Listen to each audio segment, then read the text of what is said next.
At this time, I'd like to welcome everybody to our work session this evening and welcome back from the holidays. Hope everybody had a blessed Christmas and Happy New Year. And I can vouch for myself, I definitely put on a few pounds, but we won't talk about that. We've got some time to work that out between now and June or July when I have to wear my bathing suit. So anyway, welcome back, everybody. Welcome back, Marla, to the US of A. I understand you had a wonderful trip on your trip to Israel. I did. It was amazing. Excellent. Glad to have you back Thank in you. the United States. And any other announcements? I know our board meeting is Tuesday night, not Monday night, because we're celebrating Martin Luther King holiday on that Monday. Everybody have a great long weekend. And we'll turn it over to anybody else have any announcements or anything? Turn it over to Dr. Putnam. All right. Thank you, Mr. Chairman, members of the board. The first item to go over is a pretty easy one. I just wanted to make you aware, we have one of our principals seeking his doctorate, and he is, as a part of that doctoral work, he's going to issue a survey. It's only to the leadership of Haywood County. It will not involve any students. He actually has an IRB exemption, which means International Research Board has signed off for him. They don't see his study to be impactful or harmful in any way. So I just wanted to make you aware of that. That's for your information. The principal, just in case you want to know, that is Casey Crook at Canton Middle School. He's the one working on his doctorate. Okay. Very good. The next item, are there any questions on that? Okay. The next item is our budget, 2023-2024 budget development schedule. I think all of you have a copy. And per Board Policy 8100, budget planning and adoption, the schedule for developing the local current expense and capital outlay budget for fiscal year 23-24 is as follows. The timeline, January 12th, the budget development schedule is being provided to all of you. Check. Check. January 19th, budget request forms will be provided to school principals and department directors. That's an opportunity for our leadership throughout the county to request on behalf of their school or their department things they may need. February 1st is when those budget request forms will be due. During the month of February, we will review those budget request forms. And that's actually a committee. I'll have Mr. Haynes and Ms. Barker and other directors look over those with me, and we'll see if it is in fact a need or a want, something that's sustainable or not. That's kind of the determination we go through. And then March 2023, Board of Education work session, review the proposed 2023-24 local current expense budget. And at that time also capital outlay budget, which I've presented those in the past, and Mr. Haynes will be presenting those, and Allison Francis with the child nutrition budget. And then April 3rd, hopefully, and Board of Education meeting, 6 p.m., public hearing on the local current expense budget, capital outlay budget, and child nutrition budget. 7 p.m. On the same day, requested approval of superintendent's recommended budget for presentation to the Board of County Commissioners.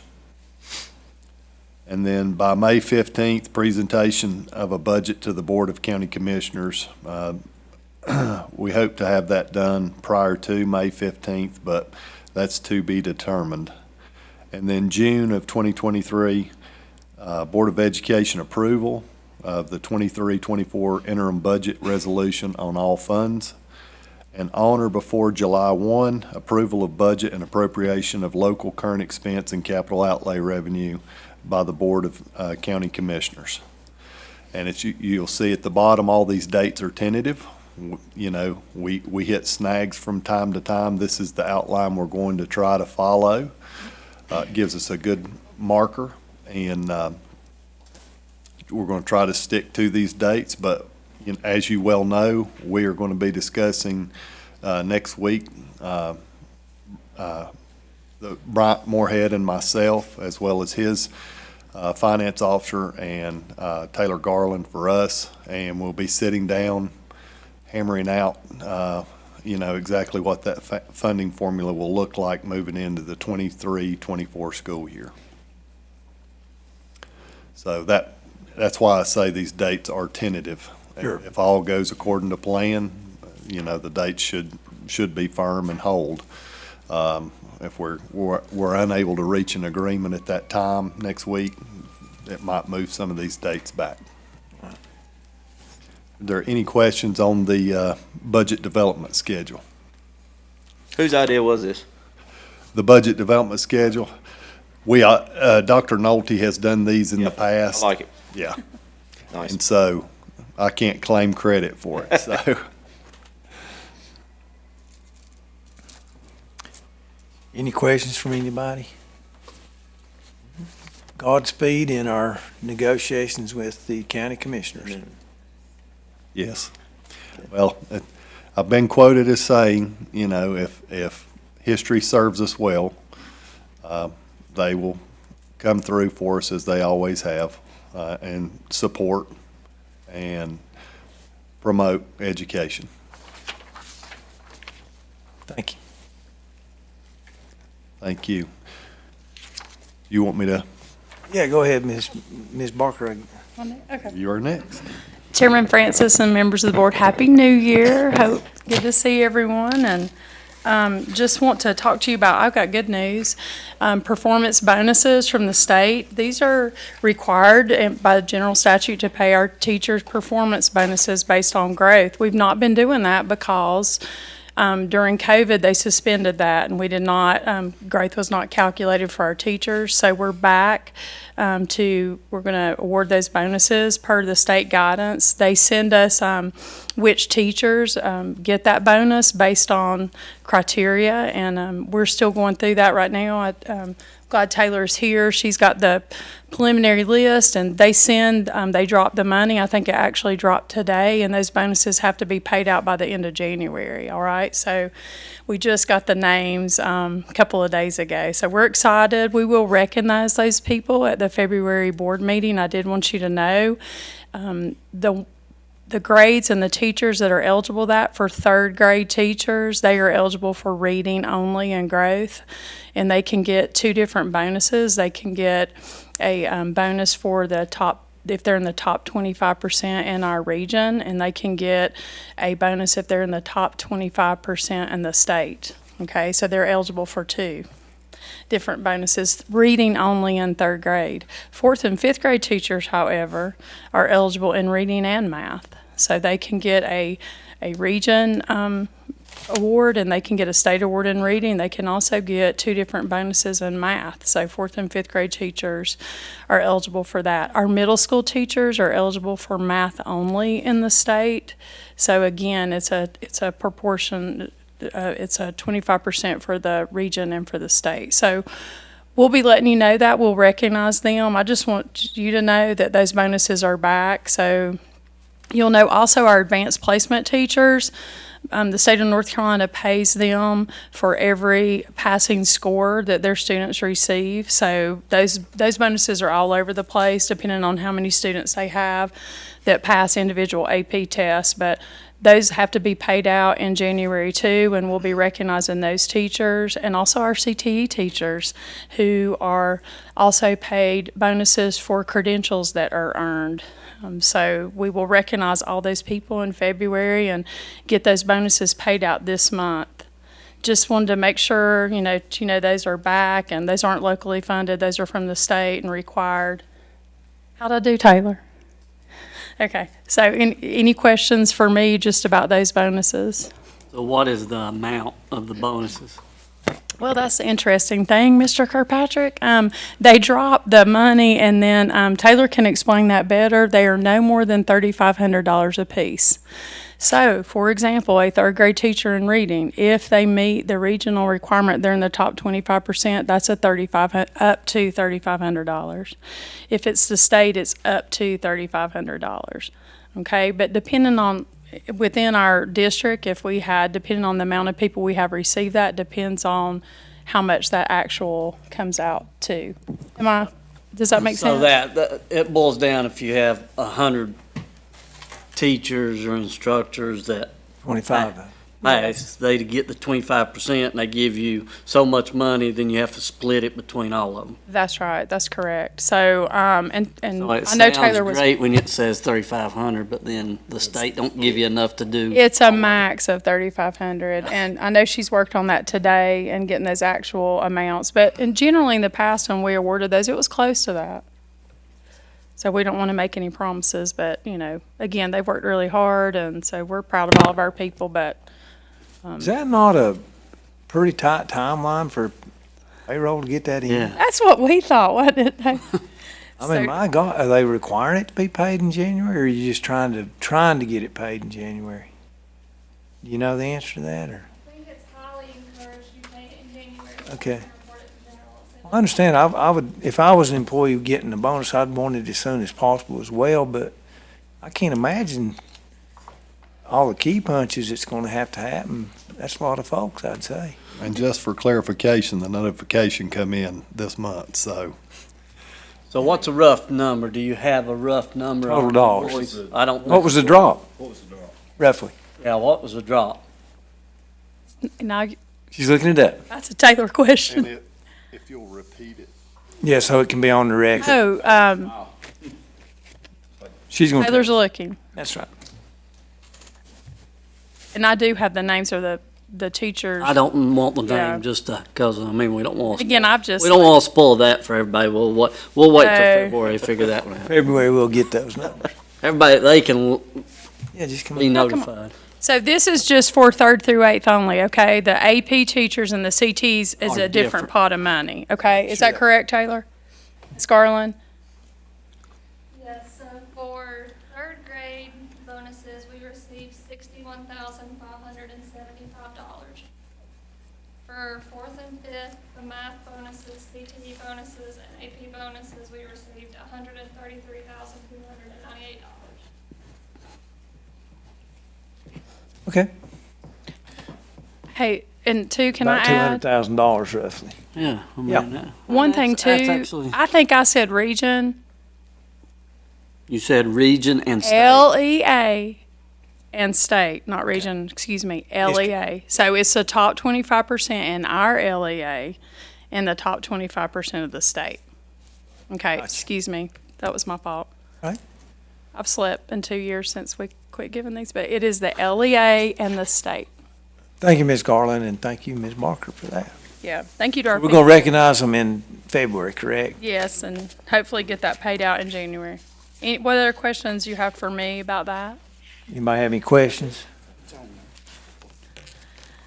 I think you're good. Thank you. Thank you, Ms. Garland. Chairman Francis, members of the board, I'm going to do mine slightly out of order. Mr. Francis had It's correct. asked me I earlier. received a call earlier from Mr. Rogers. He's on his way back from Raleigh, and his GPS said he would be here at 6:15, but that was about 3 hours ago, and I'm sure he's been through some rough weather. Yes. Rain's bad. I venture to say he won't be here for a while, but I would do, if you would reverse him. We'll do it that way Called anyway. That Mr. sounds Haynes good. earlier, and he agreed to do that, so. Yes, sir. So I'll start with the FEMA fixed offer acceptance. It's on there.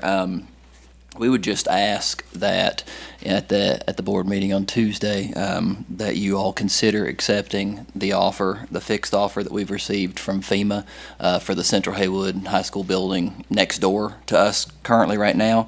That offer is based on their scope of work estimate that they've done. It's the downstairs only, and that's a like-for-like comparison. we've went back and forth with them, and there was, maybe this much wiggle room, but it's a firm offer. It's done now. They're not negotiating. It's set. And that amount is $459,152.58. Okay.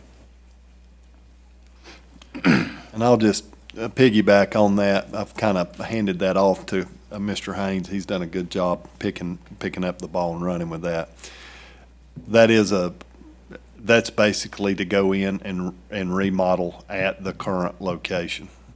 And it doesn't matter. That amount is that amount. Even if y'all continue to explore off-site locations, the amount will stay the same. So whether it's repairing here or using it towards something else somewhere else, it's set. It's a fixed amount. Okay. They've made it painfully We can either clear. say, yes, we want the money, or we can say, no, we don't want the money. I think it's a pretty Correct. simple answer. That's correct. Regardless. Yes, sir. Well, if we vote, say yes. if we vote to accept it, which I would strongly advise everybody to do that. So now, you said just a lower level, so they was the upper level, they're not considering it being damaged, that you can still use it, so on and so on. That's the reason why they've just did just a lower level. That's correct. Cause the structural damage is not to the point you've got to demolish the building. Correct.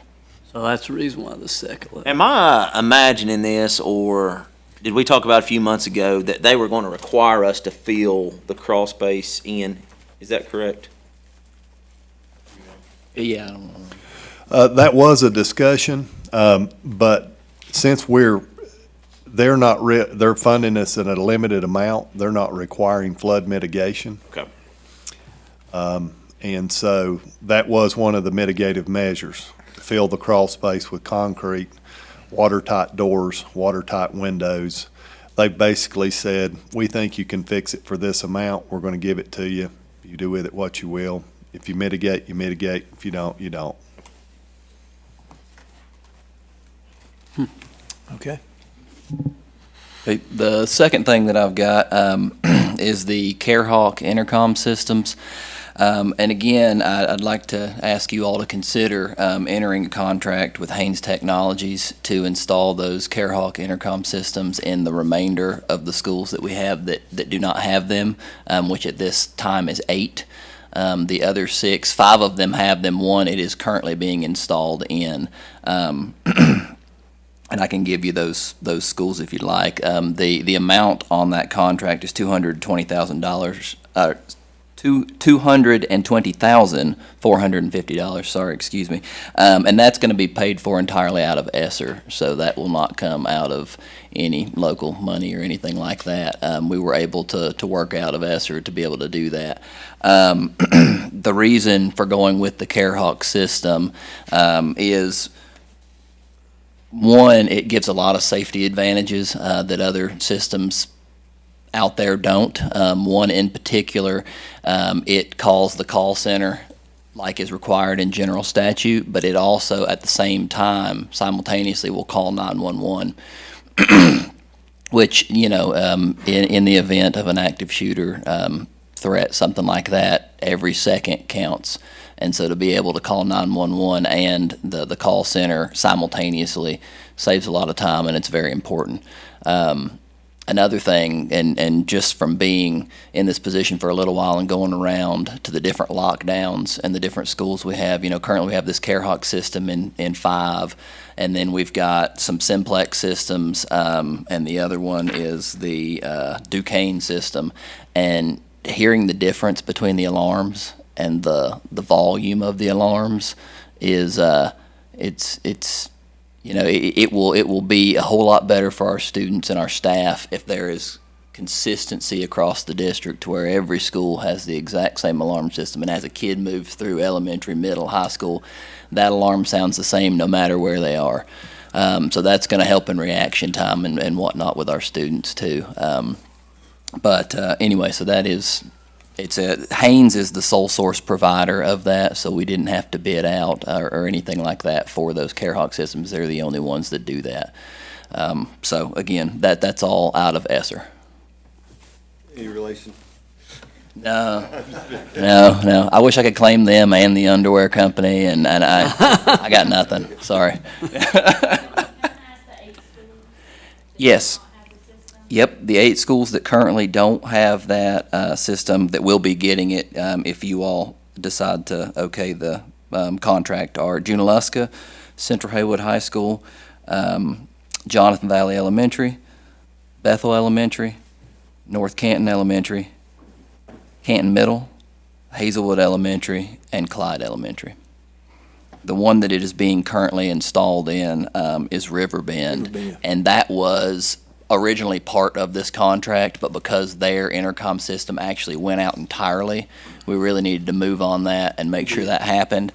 So, in accordance with policy 6420, we were able to, because the cost of that system was under $30,000, we were able to check with our esteemed attorney, Pat Smathers here, Chairman Francis and Mr. Burnett, since he's over in Building and Grounds, and touch base with all of them, and they all okayed going ahead and moving forward with that one. And so we did that just so we could get them a system going. So they're a little ahead of everybody else. But needed to be because it didn't have an intercom system. Absolutely. Very Yep, good. Absolutely. And they were still able to communicate through the phones in all the classrooms, but the overhead intercom system was out, so we're working on that. Very good. An update on the ETL, Mr. Rogers, he told me about 3 minutes ago that he was 5 minutes out, so we'll wait for him on the policy piece. I've got one, Go ahead with the others. so I've got one before that one. That's fine.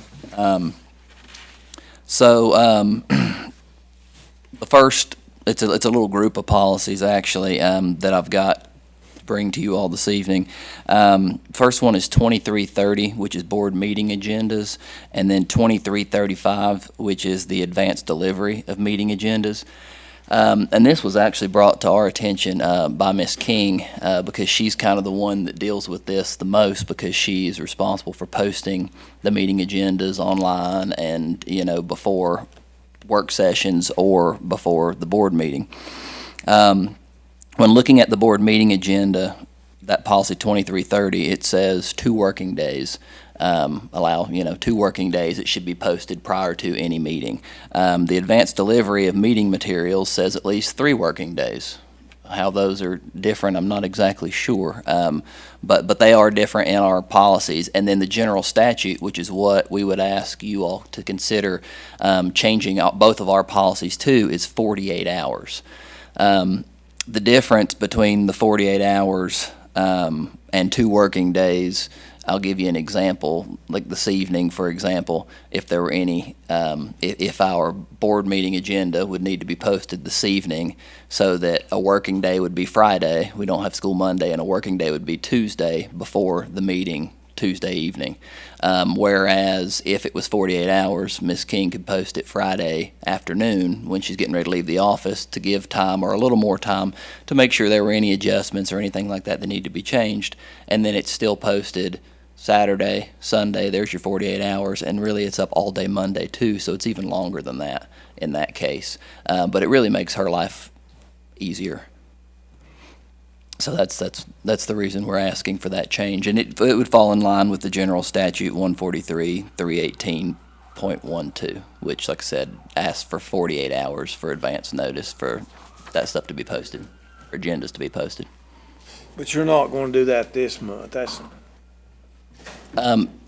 Yes, I'll bring that up Tuesday, if you all are okay with that, and if not, we can push and move on, push it back a month, but I would bring it up for first read, on Tuesday, if you are all okay with that.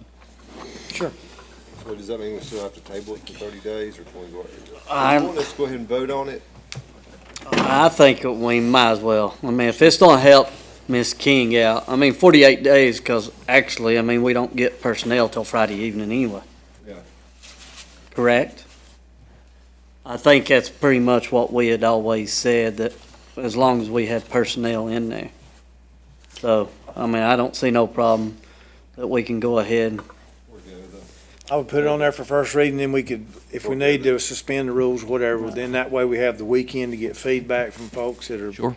possibly have concerns about that or don't have concerns with. And that's a good case, this is a good case in point.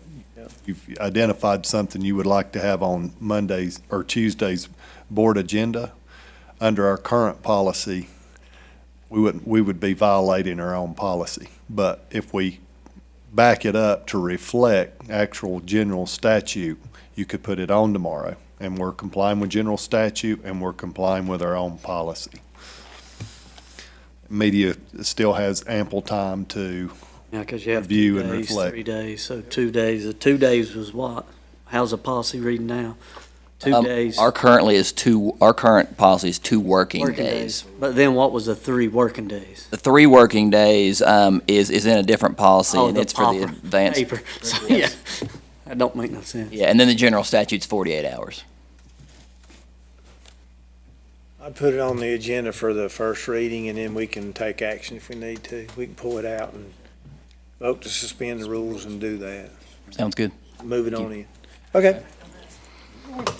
All right. Mr. Rogers made it. Mr. Rogers. We haven't discussed the other one that you just, So the last thing that I have for you all this evening here is Policy 3620, which is the extracurricular activities and student organizations. In particular, that is what you all had asked the policy committee to look at, which is potentially allowing homeschool students to participate in athletics for Haywood County Schools. You know, it was some time back that you asked the policy committee to look at that, and there has been many discussions through the policy committee on that policy. Mr. Rogers sits with us on the policy committee, and the policy committee, I hate to say, is still on the fence about whether or not to add, you know, or to allow homeschool students to participate in athletics. For a couple different reasons, and I'll kind of go over the policy committee's thinking and feelings about everything, and then we can go from there. So overall, I do feel as though the policy committee is okay and would be fine with having homeschool students participate in athletics for Haywood County Schools. What kept coming up, the reoccurring, you know, theme or worry or feeling, was that, you know, what do you do as far as allowing the early college students or the Central Haywood High School students to participate in athletics if homeschool students are allowed to participate in Haywood County Schools athletics. And so the issue that ends up coming up with that, instead of just the easy answer saying yes, everybody can participate, through the NCHSAA rules, if a student from a school participates with another school, then that school has to count that other school's ADM in their, you know, in their ADM. So I'll give you an example. Tuscola is currently sitting at 900 students approximately. That's a couple days old. They could have enrolled somebody new, but 908 students. Say one student from the early college wanted to swim at Tuscola. It wouldn't go to 909 students for their ADM. You would add the 175, the total amount at the early college. Yes, Total students that are in. correct. Enrolled at the early college. And add just that 1 or 2 or whatever. Correct, which would take that number then to 1,083. So the same scenario for Pisgah would go from 912 to 1,087, yes. A question with that then, what if one student from the early college wants to participate at Tuscola and then one student wants to participate at Pisgah? Does that same number of students have to be added to both high schools? That's correct. let me, So, You're double.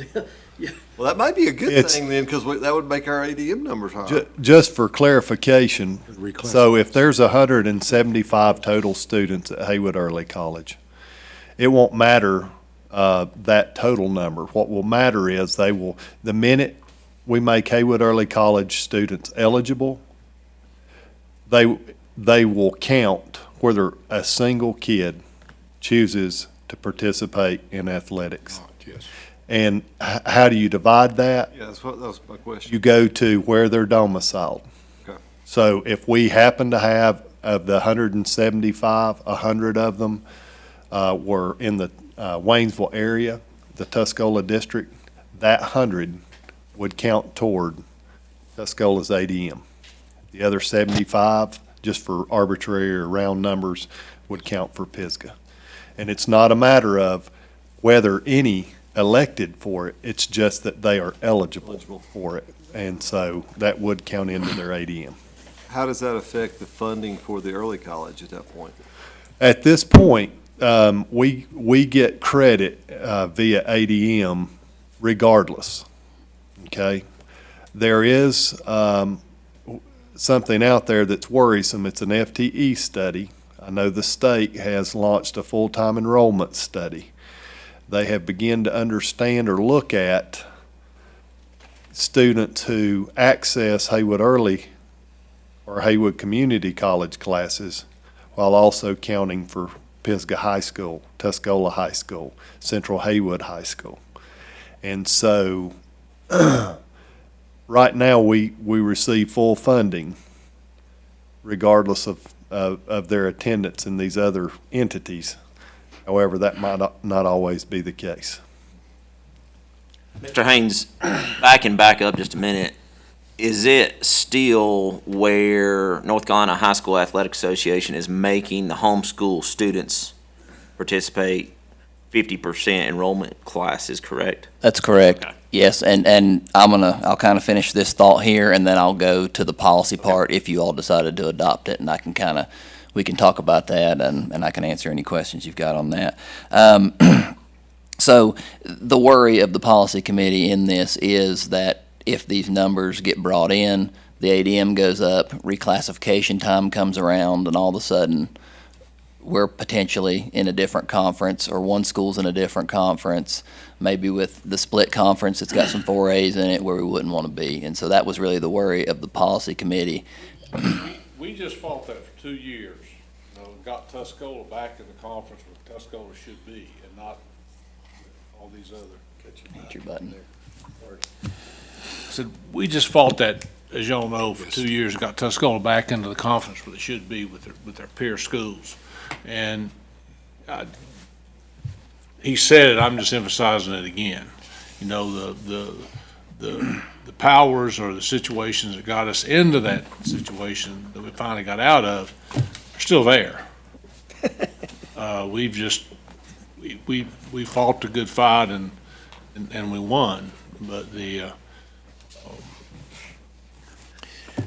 what's the number to change us to a different conference? If we got 900 now, what would it take to change the conference? Number fluctuates. Yeah, there's a realignment about every 2 years, 2 to 4 years. And so you really can't base it on what your numbers are right now, because you don't know what the realignment will look like as far as classification, and it'll change every 2 or 4 years. So they could change it anyway. correct, So we're basing on something that may or may not happen. correct.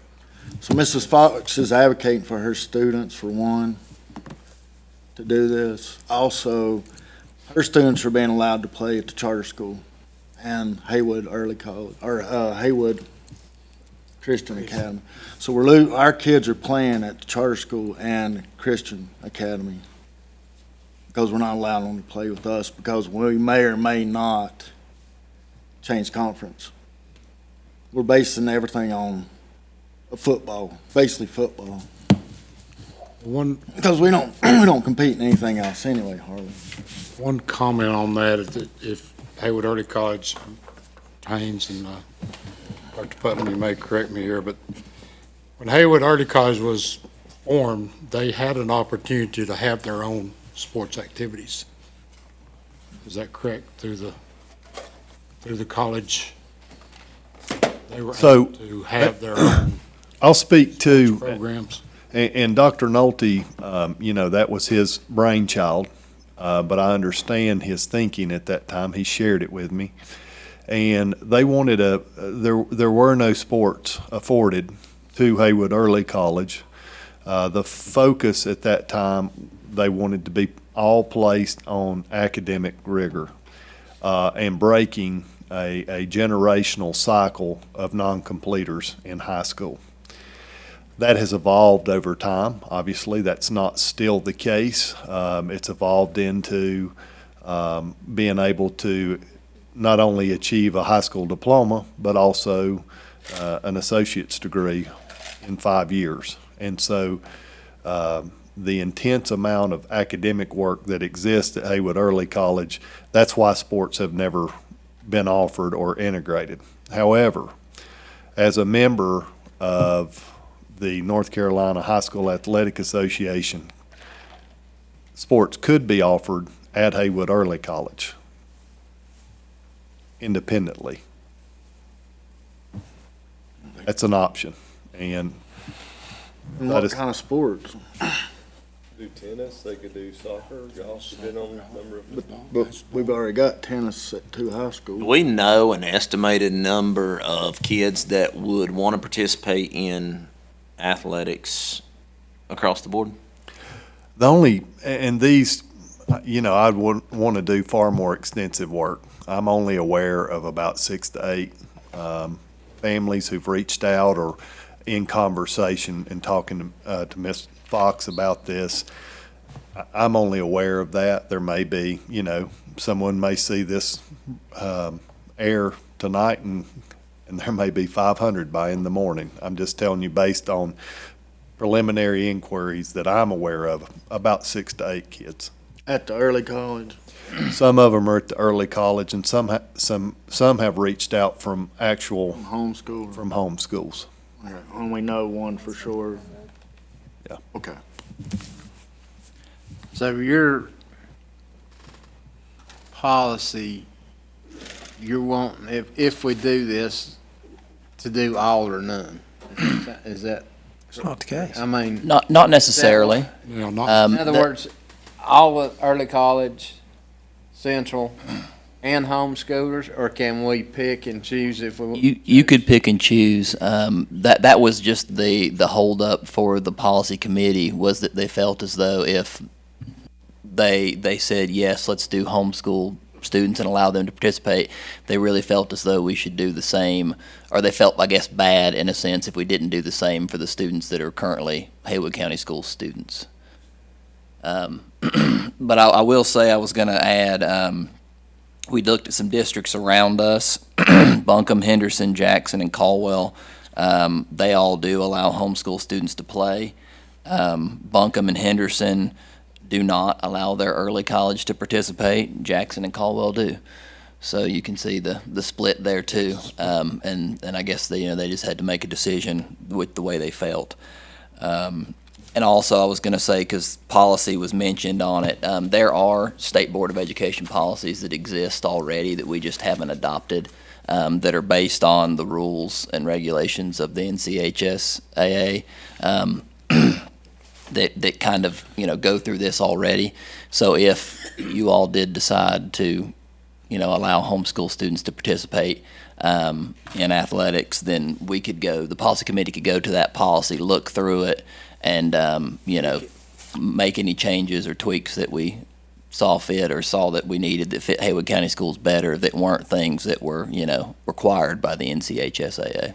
Well, I remember very well when we started the early college, that discussion about athletics was very clear, and I remember it.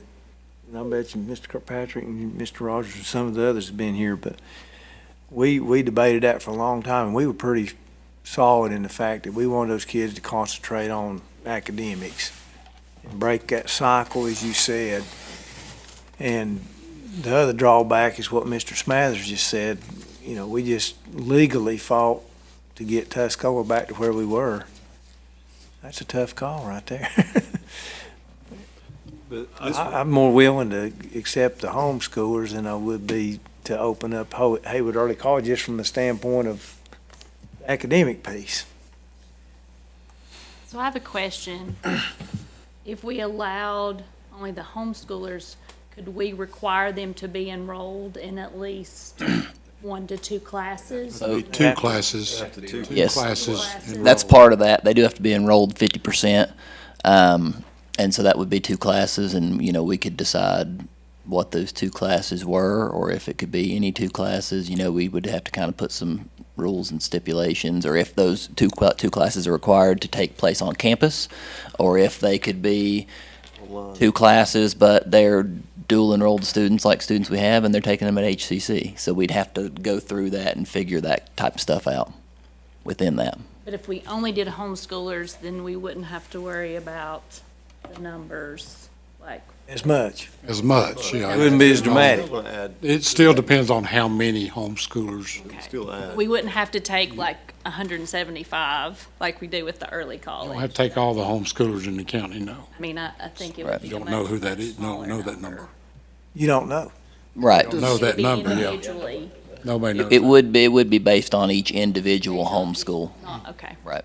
Is that That- the same thing for the Central Haywood though? Like, so if one student plays, how many do we have up there? There are 70, at least last time I looked at enrollment, which was, All 70 would go into the, well, it would go the Or are same they way already as in Dr. HCS? Putnam said. It'd be where they're domiciled and which school they originally went to is where they would go to. has there been any interest from that school that you know of? I hadn't heard any. I personally Has haven't heard been some, some. but Ms. Barker's saying that she has. Yes. There has been some. I have one question. In our current conferences, are any of the Buncombe County schools in our conference? Is it all, North Buncombe. North Buncombe and, Zanka? no, just North Buncombe. Well, it's not in, let me rephrase that. I guess it's not in our conference, but going playoffs, we'll play them, yes. They're 3A/4A, so they're not really in our you know? conference. They're in the mountain instead of the mountain. Yeah, They're in that split. playoffs still be in our conference, but they're Playoffs, not, but we don't as far play as them. Playing, Yeah. we don't, No. none of the Buncombe County schools, 'cause that was No. a problem we had, is we got Tuscola got pulled in that. Are all our schools, are the schools you talked about that are doing the, Homeschool. homeschool and are letting everybody, that's Jackson and who else, Henderson? Henderson, and they are in our conference. They're all relatively the same size, so if they're doing it, I'm just gonna speak here candidly. I mean, the fear, Henderson. as long as we don't get so close to the Buncombe County schools that they can pull us back into to their conference, doesn't make a whole lot of difference as far as conference playing, because that's where Tuscola was getting. Well, and I'll clarify what you said. Henderson is doing homeschool students, but not early college. Jackson is doing both, has allowed both. And then Caldwell way down. Correct. Where's Caldwell? Refresh my memory, huh? Lenore, Oh, Lenore. north of Hickory. Okay, I was Is that right? couldn't get it. Top. I don't know where it was at. I know that we're talking athletics, but is this also going to apply to ROTC, band, chorus? OTC's. ROTC's federal, so it's already federal mandated to allow homeschool students. The others would have to be something that we discussed as well. Right now, we're really just discussing athletics, and we would have to come up with other band policies or- and regulations on Of course, those. Those kind of programs would have to be discussed, and if our system said yes. If we're going to do athletics, I think we need to do other extracurricular activities as well. I mean, Agreed. And then I like they Arlo. also will apply academically. They will count. Yeah, they'd have to be the 50% I have a participation as question. well. One thing about the 50% though, and this has kind of been a lot of discussion, yeah, do you take both of those classes on campus or just one on campus, maybe one online or college, something like that? I think, well, that's most systems, at least one. Wilkes County, I mean, I've talked to them, they've said at least one on campus. I personally say both of them on campus. That way those kids are in our schools, participating, our coaches and whoever gets to see those children throughout, and they get to also intermingle with the regular attending Haywood County Public School students as well. I'll just say, I know my daughter is a senior this year, and she's taken a lot of her classes this particular semester is at Haywood Tech. And so she's on campus very little, but she still participates in cheer and everything. And it's been hard for her to keep up with everything going on campus with her not being on campus because all her classes are at HCC. So I think having them these homeschoolers, if we allow it to be on campus, is going to be sort of critical to the decision we make. Well, I like that because my original thought was maybe we could get some of these kids back that we lost. Also, I wanted to ask about the middle school. I know we got the high schools have, you know, the kids, my boys took class at the community college and stuff, but what about the middle school? I mean, do they get to come on campus? I know it's a different setup. Will they come to class 2 times a day or something? Yes, and of these, one of them allows middle school of the 4 that we've talked about. And again, they kind of followed that same guidelines where they are there half-time. So where it kind of gets tough in a middle school is if you've got 5 classes, so you've got 3 teachers and, you know, one of them does science and social studies both, so you've got 5 classes, whereas another student may be on a 4-person team and they've got 6 classes, and so they've got to be there for 3, the other one's 2.5, you know, however you figure that out. You know, but middle school's a different animal if you wanted to middle school too, or just do high school. Like I said, the various counties that we've looked at, they're all over the place. So some have done it, some haven't. We could say only high school if we. You could. Do only high school. Yes. Going back to Mr. Francis, you know, a lot of our high school seniors now, because of the community college accessibility, they take a lot of classes there, and they are not required to be on our campus. So we have high school seniors that I know that may only have 1 class, and I know that feels weird to us that we're old and stuff like that. We weren't even allowed to step foot near that. We weren't even allowed to try to go off campus. But so to require homeschool students to take 2 classes and be there, we don't require our other students to do that. So that is from an academic perspective, that's something to think about. The other piece to think about is what are we going to allow them to take?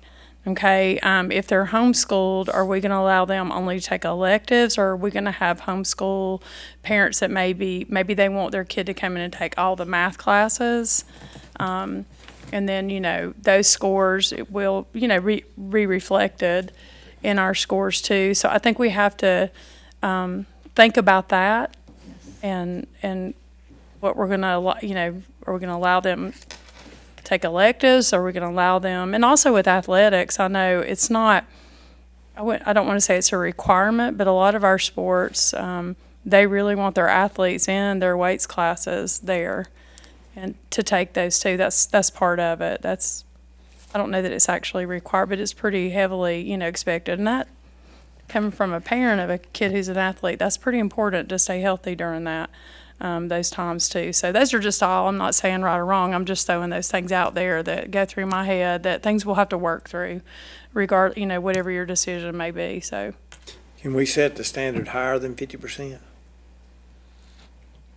I think you can do what you want to. Yeah, it is your policy, and there is nothing barring you from keeping it the way you have it or enhancing it by allowing homeschooling.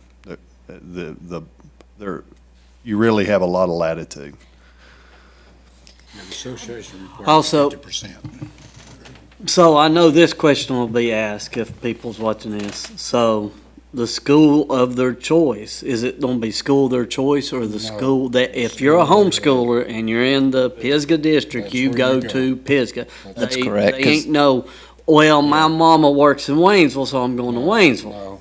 Well, they would be, in that case, they would follow all the policies outside of this, you know, homeschool policy as far as enrollment goes. So they would need to show where they're domiciled, They're where they're homeschoolers, at. so to me, that, even our policy, even if you read it, it would, that you're throwing it out the window because they're already homeschooled, so they're either got a parent at the house with them all the time, or they're there by themselves. Right. So, But it would be where they're domiciled, just like enrollment is for any student. well, I will say, and I don't know where Ronnie is going with this, but I'm a firm believer that if we allow homeschoolers, we've got to let all of our students at the Haywood Early College or Central Haywood, because if you look at it, so we are just because they're going to Haywood Early College or Central Haywood, we're punishing them to not let them play sports because we're worried about numbers. Because that's what it would boil down to. It wouldn't be nothing else. It'd be worrying about numbers where the schools went to. So to me, we're punishing students if we're allowing homeschoolers to come that did not or maybe never have went to our inside Haywood County schools, but we're saying, okay, we'll let you play sports, but then our own students that's been in the system, we're sitting here saying, well, we know you're trying to break a cycle, but we're not wanting you to play sports. So I would have to disagree with all of it if we're not letting everybody come. And I think that's kind of the same fence that the policy committee's been on the whole time. Because they chose that path. Yeah, you're talking They about chose kids that that made a choice back in the They chose that 7th or 8th path grade. because they seen that they could better themselves, knowing at that time that they wasn't going to do sports. But then all of a sudden, we're sitting here saying, okay, we don't let homeschoolers, which we wasn't letting homeschoolers before, but we can also let them do it now. So yeah, they was actually picking education over sports because they knew that was a path that they was wanting to take. They didn't want to depend on sports. But now if they have a chance, they could pick both. You may have a homeschooler that they didn't have a choice because the areas they lived in, public school systems were not like ours. They were down at the bottom. And so Well, you they had didn't parents- send their kids to public schools. Well, you where just they had lived parents at. that wanted to teach their own. And they own wanted to kids. teach their own because it was so bad, their public school Well, system. like I said, we're They looking did. at, we're punishing our own kids that's been in the school system because they want to better themselves to get a better education and break a cycle. But then Dr. Putnam just did say that that's the way it was set up. Yeah, that mindset has changed. It's not as much breaking a cycle now as it is other things also. So, fair enough. And I'll clarify my description too. It was first generation college, not high school completer. First generation college. That's the cycle that it started with. So Tyler, if you caught that, correct that for me. I do want to clarify though, so Central Haywood, they are not in our ADM or they are in our ADM? They are. They're in our total ADM for the Total ADM. district. They are not in the ADM for Pisgah or Tuscola. But we were talking about, and I want to clarify this, so the early college, the parents chose, like you said, first generation, and I love that program. It's a great program. But the Central, they didn't choose that, did they? Wasn't that chose for them? Am I wrong? I'm not sure. So it's a mixture at times, if I'm being honest. Sometimes it's the parent who seeks that out because it's a smaller environment and it suits their child's needs better. Right. Sometimes it is, tough love on the part of the school system in that we need you to go there because if you don't, you're not going to get all the credits you need to graduate high school. And so it's a mixture. So sometimes it's the only option for some of our kids to get that diploma, and that's our goal. And sometimes it's chosen by the parent, and sometimes it has to be tough on our part. No, I understand. I just wanted to clarify that. Let me ask you a question. If a homeschool student decides to do it, then they have to be 50%, if we chose that, 50% in class on campus at Pisgah or Tuscola or one of the middle schools. That's an option. That's an option. However, if a early college student chose to play, then they can't do 50% at one of those schools, so they couldn't actually go to that school anyway. Is that correct? In keeping with that requirement, if you're going to apply that to Haywood Early College, that would be correct. Okay, so with the homeschool students would be actually attending school for 50% of the time, and the early college student would be, say, going to play at Pisgah or Tuscola, but they wouldn't be going to Pisgah or Tuscola any. Correct. Because they're already a Haywood County school student. They're already a student. I understand, but I'm saying they're still not, they still would not be attending Pisgah or Tuscola, any classes at all, where the homeschool students would be attending. But we are still punishing a student that's been in our system that wants to play a sport, just because of that. This board's just like the policy committee. We're all split. It has been a very Well, I mean, it don't sound like a discussion. split. That's why it's come back to They've the only been board. 3 of us, 4 of us talk. It's not as much split, I think, as it is Fairness.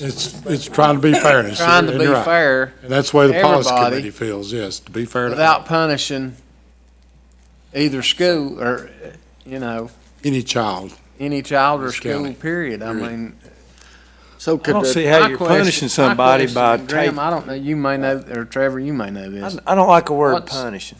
No. Anyway, go ahead. Well, We'll talk what's about the- that. What's the closest ADM right now to us at Buncombe County?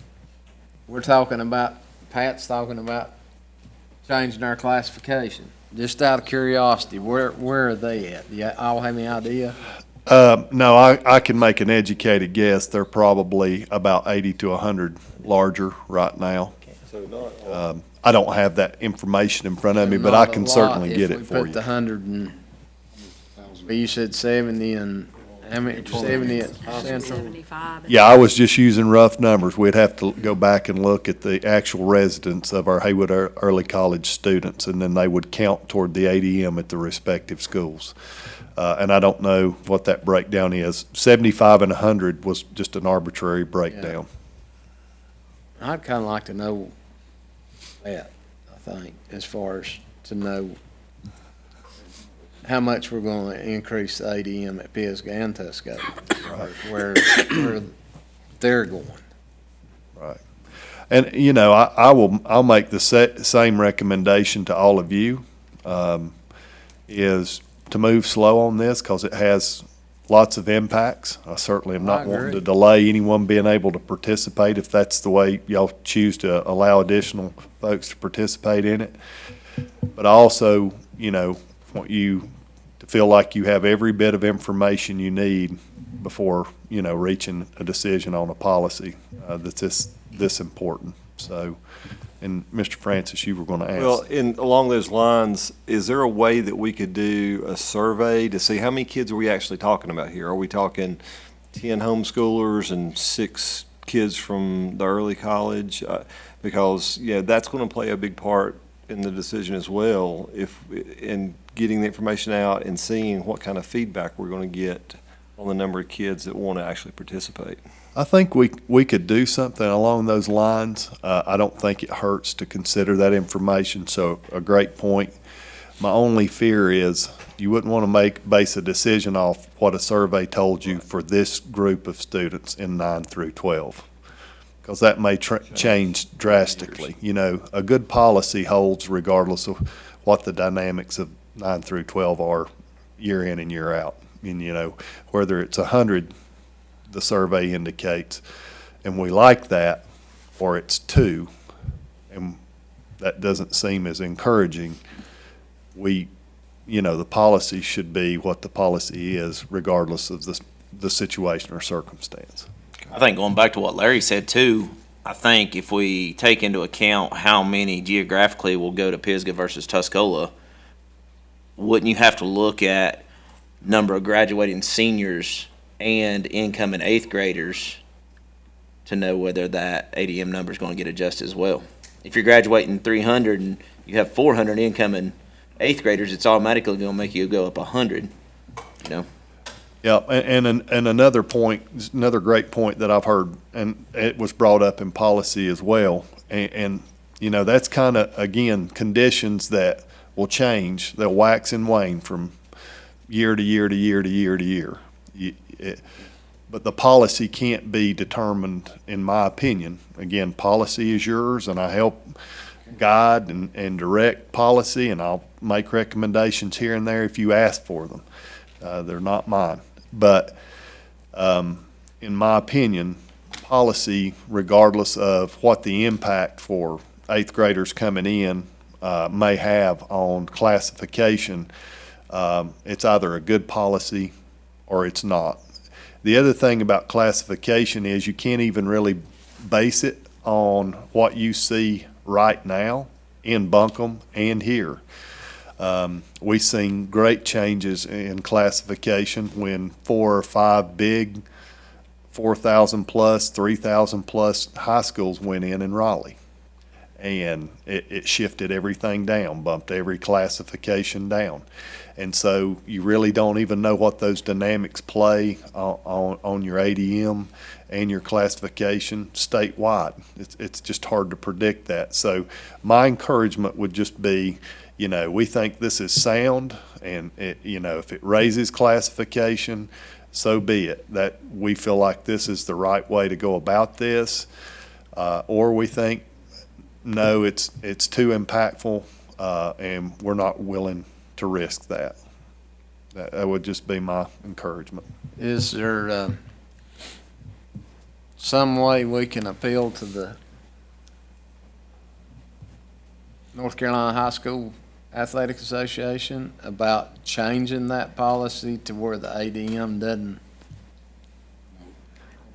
I think that we don't have to split that? I'm sure we could You're try, looking at but I I we're kind of looking at- doubt that would happen. probably fall on deaf ears. Well, I know that, but I mean, as far as them, it'd be worth asking. It never hurts to Sure, we're ask. not the only one that's looking at this. I think that's a very fluid policy. I think it changes. The classification, all that changes every 2 years. And it's arbitrary and capricious is the word that you use as an attorney. So I think that no matter what we do, they can twist it if they want to. I don't mean that in a negative sense, but it is what it is. They can change the rules in the middle of the game on us no matter what we do here. And the thing I like about our discussion is we're trying to do what's best for the kids and what we feel would be best for our system as a whole. And so I appreciate the debate. I think that's, as far as I'm concerned, that's what I guess is concerning me more than anything is changing the ADM, having to put those kids, Tuscaloosa or Pisgah. I feel like if that wasn't a factor, If that it'd be wasn't- an automatic. Yeah, if We would that- do this to let these kids be able to have the opportunity. Well, tell me this, what was the rhyme and reason for Tuscola to ever be not in that conference? Well, I know, So there you go. yeah. It can happen regardless of what we do here tonight or any time in the future. True. They can change it arbitrarily and capriciously. Because at that time, there was only, 100. Tuscola was smaller than Pisgah. Yeah, they were We small. were rated, we were in a They higher put them in class. that Yes, place? Yeah, they were. yes. Well, another thing to think about, we're building apartments Students, all over the county. Michael Parrott just Houses, is wanting apartments. to build 350 in Canton. We're growing, so we may get a bunch of kids anyway. I don't know whether it's the people that are moving into them's got kids or not. That's the question mark. Oh, We don't see it in our enrollment numbers. I know we've lost kids, but at some point, we would like to get them back. Sure. But I agree with Chuck. I don't think it's a punishment. I don't like that word. I think those kids chose. I am 100%, I want everybody to know, I'm 100% on the homeschoolers, but I see where you're coming at with the early college. Yep. I'm not sure about Central. Yeah. So I'd like to have some more debate about that. Sure. I also don't want to punish the See what y'all homeschoolers think. by saying you have to be on Tuscola or Pisgah's campus for both classes. I agree with Ms. Barker because I had a daughter, you had a daughter who took most all their classes. If they're college bound, they're probably taking most of their classes, like your daughter, at the college.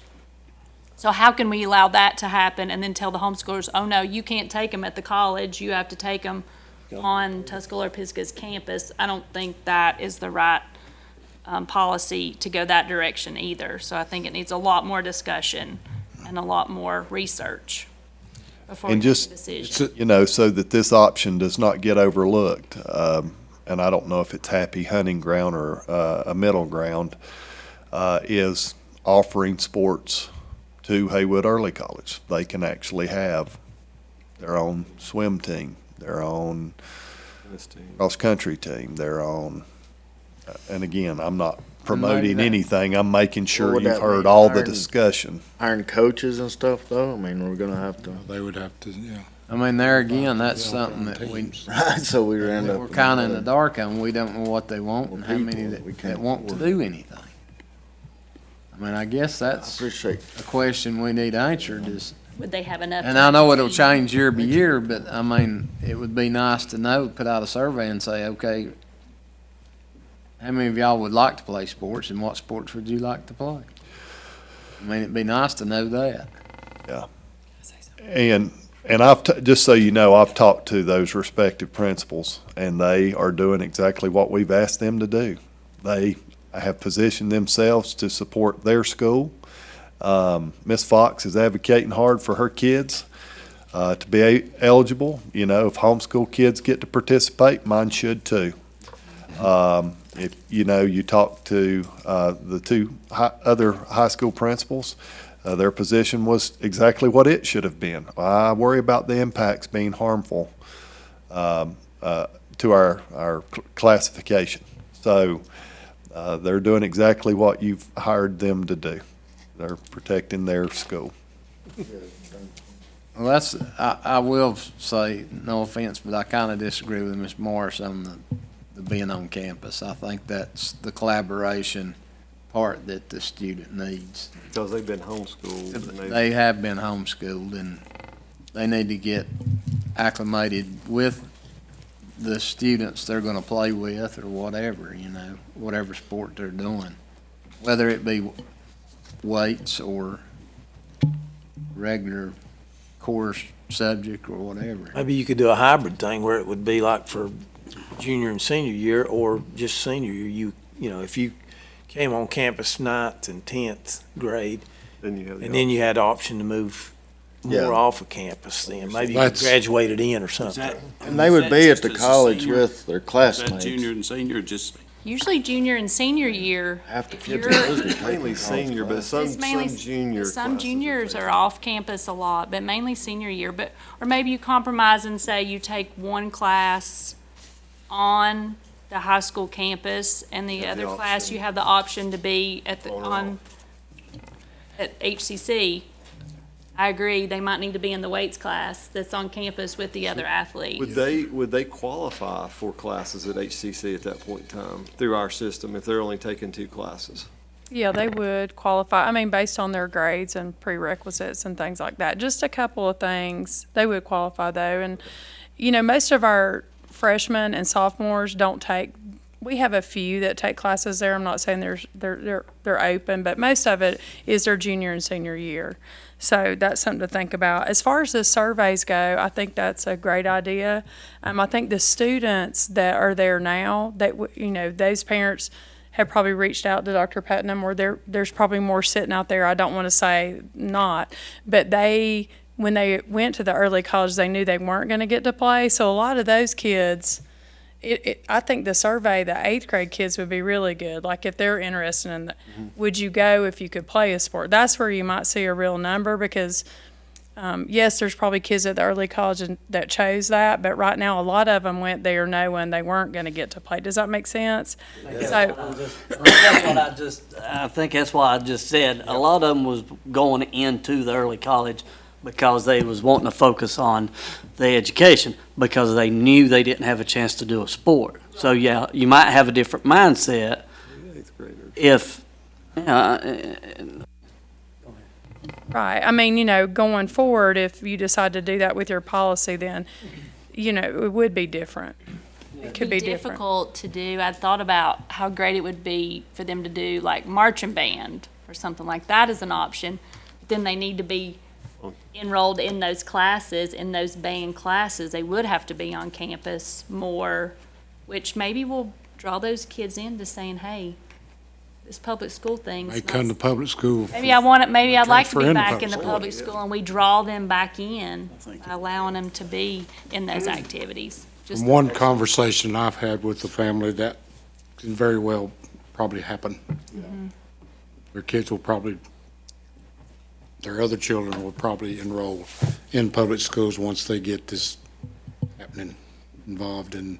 But I'm kind of like Mr. Henson, sorry to disagree with you, but anyway, Okay. I really think they need to be on that campus because you're actually giving them a privilege to participate with us in public schools, hoping that, yeah, we can draw them into our public school system. But they got to intermingle with these other kids. I definitely see your point. Definitely see your Well, point. let's make it clear Get to that know when they're, them. when they're better. taking If you're- classes. If I'm playing with him, I'm gonna make sure I know how how Mr. Kirkpatrick's gonna act before I get involved in. When they're taking classes at the college, they're taking classes with, they're not taking classes, they're taking classes with the other high school students, so they'll be with Pisgah students. My boys had a whole group of kids that was their friends, that they took classes at the college, and they Well- played ball. To kind of piggyback on what y'all are saying, the policy that's the State Board of Education policy for this, the homeschool dual enrollment for athletics, policy 3105, which we don't have, but I've got a copy of, kind of the shell of it that we could use to create our own if we wanted to. Part of Part D says further, at least one class shall be taken on campus.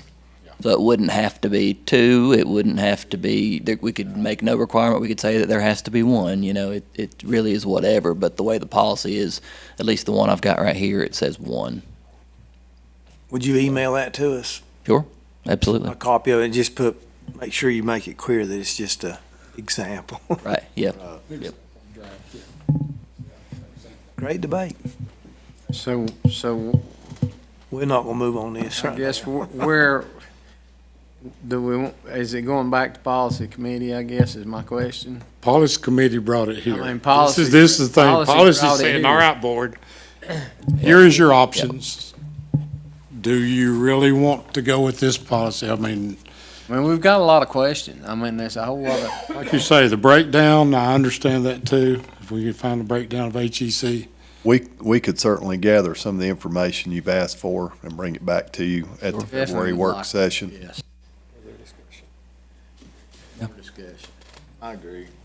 I agree with Dr. Putnam, don't move too quick, but in a way, it's been, 8 months now, almost, it seems like it.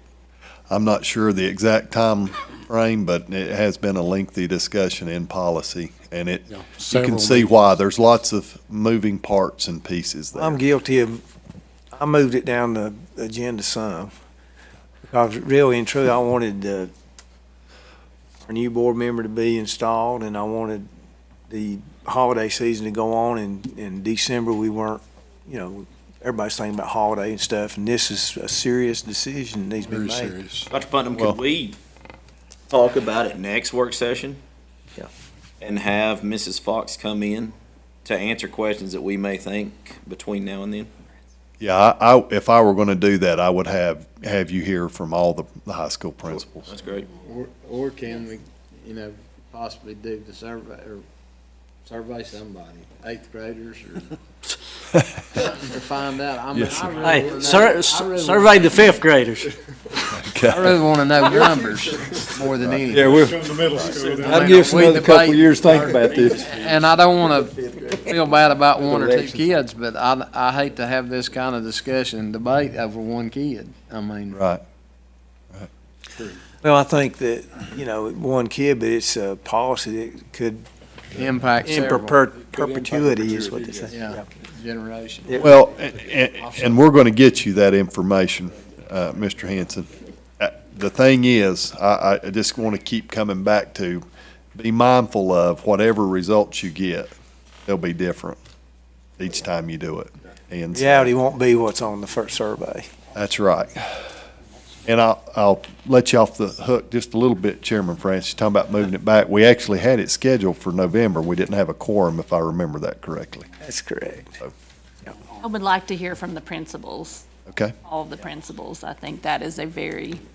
would be very helpful in the decision-making. All right. Get their perspective. Mr. Haynes got a real nice letter today, too, that he forwarded to me, email. I think, forward that to all the board members, if you would. I think it Sure. builds a pretty good case. Yeah, I actually got a second one right before I came as well. So if you would share that with all board members. Absolutely, I can do it. I want to say thank you to the policy committee. I'm the one that kind of pushed this, and I appreciate it, and I Yeah. appreciate all y'all's input. And I appreciate the discussion, so thank So you. if you have any heartache, just talk to Ronnie. Yeah, if you have any problems, just call me. Just kidding. I'll let it go to voicemail. Came out and in a not call good you open back, but hey. discussion. All right, we kind of beat that one up pretty good? All right. Anything else, questions about this one? At this time, I need a motion. Motion. Go into closed session. Mr. Nesbit, second by Mr. Francis. All in favor, say aye. Aye. Opposed? We'll go into the closed session. I'm gonna take you some tea.